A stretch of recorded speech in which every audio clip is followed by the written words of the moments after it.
कौमी क्रिकेटर इमाम उल हक का कहना है कि वो अपना स्वीप शॉट बेहतर बनाना चाहते हैं, जिसके लिए भरपूर प्रैक्टिस कर रहे हैं। कौमी क्रिकेटर्स का ट्रेनिंग कैंप इन दिनों नेशनल क्रिकेट एकेडमी लाहौर में जारी है। इस मौके पर इमाम उल हक ने कहा कि मैं गर्म मौसम से नहीं घबराता, क्योंकि पाकिस्तान में तो 8 माह गर्मी पड़ती है।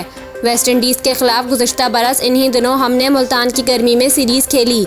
इस कैंप में श्रीलंका की कंडीशंस के मुताबिक फिटनेस बेहतर बनाने का मौका मिल रहा है। बाएं हाथ के ओपनिंग बैटर ने कहा कि मैं बस इस मौसम में रंग बचाने के लिए सन ब्लॉक का इस्तेमाल कर रहा हूं और इस गर्मी से बचने के लिए जूं ही मौका मिलता है ठंडे पानी से नहाता हूं।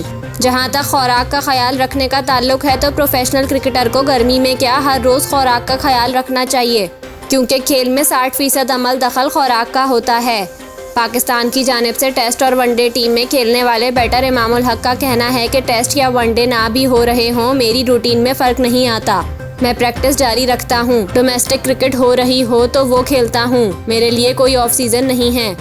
इसके अलावा उन्होंने कहा कि मेरी जिम ट्रेनिंग साल भर जारी रहती है। मैं जिम ट्रेनिंग नहीं छोड़ सकता, क्योंकि अगर मैं ट्रेनिंग छोड़ दूँ या उल्टा सीधा खा लूँ तो मेरा वज़न फौरी तौर पर बढ़ जाता है।